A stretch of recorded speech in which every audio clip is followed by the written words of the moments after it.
Hi everybody, hope you all had a great Shabbat. We sure did. We were coming off the high of Eden's bat mitzvah and we had wonderful fellowship guests over Shabbat and new friends as well. So we were very, very blessed this past Shabbat. And in reading the portion, something that really struck me was from the end of the Parsha, the story of the Migdal Bavel, the Tower of Babel. Now everyone tries to figure out what exactly were they doing wrong? What was their sin? Were they trying to build a tower to avoid a future flood so they could rebel against Hashem? Were they silly enough to be building a tower thinking they could reach Hashem and, wage war against him? They were doing something wrong, but that's not what I want to talk about. The story starts out by noting seemingly unimportant things. It says that they had one language and dvarim achadim, which usually is translated as having a common purpose, one purpose together. And then that seems pretty good. I mean, don't we want to have common language, the ability to communicate and the ability to think together, set a purpose? And then when they set the purpose, it seems like the sky is the limit, so to speak, right?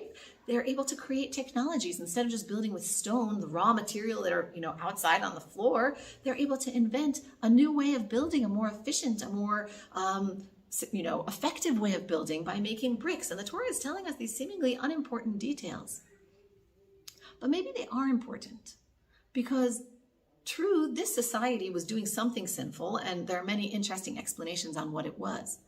But they were doing it effectively, meaning they were put together, cohesive, successful, technologically advancing society. And when Hashem wanted to break apart their evil plan, what did he do? I mean, when we read Exodus, we know that Hashem has no lack of creativity in the plagues that he can bring upon a sinful society. It seems like the choice that Hashem made in terms of breaking this evil group apart was kind of surprising. Hashem could have sent illness, plague, pestilence, death. There's a million things that Hashem could have done, but he chooses to deconstruct their language, to break apart their ability to effectively communicate and understand one another's words. And maybe that's also an important message for us today. It's as if the Torah is telling us, pay attention. A society can survive a plague. There was still Egypt after the plague, and there was Egypt after frogs, and there was Egypt after the Nile turned into blood. But the Tower of Babel never reunited. That story is a story that had permanent outcomes, permanent separation of this cohesive society that was never really able to recover back into whatever, purpose they were trying to achieve. And it's as if the Torah is saying, pay attention, because you want to break apart society. The fastest, surest, longest lasting, most effective way to do that is to confuse the meaning of words. And what speaks more powerfully than that to our time? It's as if everywhere I look, there's almost an inability of people to communicate with one another because we don't even understand what we mean. It started with PC. I mean, I remember when I was younger, there was, the politically correct. You're not allowed to say this, you have to say this. Don't call people that. There's a new word for that. So if you were using that word is not allowed. Then it became, people want to be called new words. You have to respect that. You have to respect their new. So now these new words, we don't really know what they mean, but there's a whole slew of new words. And then it became, we don't even understand what the existing words mean anymore. I saw the most insane headline in one of the magazines saying, in the context of Twitter, saying free speech, the new threat to democracy. I was like, I thought I knew what free speech meant, and I thought I knew what democracy meant. I don't think we mean the same thing.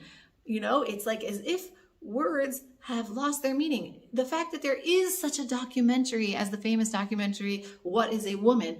Having asked, my grandparents 100 years ago if they understood what it meant to say the words male or female. I mean, these are the most obvious, simplest, most ancient words have essentially lost their meaning. We don't even know what we're talking about when we say male and female. What is family? What is marriage? Words that seemed to have so much meaning. What is life? What is the end of life? What is democracy? What is freedom? Any of these things, it's as if the movement today in society is to break down language. Orwell seemingly prophesied this in his book 1984, where he describes the ministry of truth having its main job to be creating new meanings for words and taking away the old meanings of existing words. And it's as if the Torah portion is already telling us the most dangerous thing to any society that's functioning normally. If you want that society to continue functioning normally, you need a common language. And the biggest threat to society functioning normally is when people start changing the meanings of words. If you want to know what the final purpose and the final outcome of starting to jiggle around what the common understanding is and our ability to communicate with one another effectively, you want to know what the final outcome of that is going to be, it will be the breaking apart of society. So if you're ready for that, then go with that. If that floats your boat, keep on going. But no, be awake and be aware of the dangers of changing the meaning of every way that we are normally communicating. I think that's a very important message for our time. And then Shabbat really drove that home for me, because we were people of all different backgrounds and all different languages. We were kind of the ingathering of that Babylonian changed language. Over Shabbat, we had American friends staying here on the farm. We had our German friends staying here on the farm. We had Jews and non-Jews. We had Israelis, people who are from here who speak Hebrew, trying to get out some words in English. We had somebody translating, but in the end, it felt like we were able to build common language, even if technically our language was not the same. By setting for ourselves common purpose, we were able to unite and kind of create this universal language, which I think is really the purpose of what we're doing here on the fellowship. We often talk about this idea that coming together in the fellowship is an effort to kind of create a common language of Torah that's not uniquely insular to one group, but rather open and inviting to everybody, so that we can set for ourselves a common goal by creating words that connect us, having this type of speech, having these types of meetings and learning Torah together to create a bridge that connects us to be able to understand one another. And the most, I think, striking moment for that, for me in that context, was at the end of Shabbat at Havdalah. All of these people from different places coming together, and Jeremy has a song that he wrote that I'm sure you guys know called Na'aleh Yerushalayim Livnot et Beit Hashem. Let us go to Yerushalayim and together build the house of Hashem. And everyone, German speakers, English speakers, Hebrew speakers, were all singing this song together. I want to show it to you guys for a second.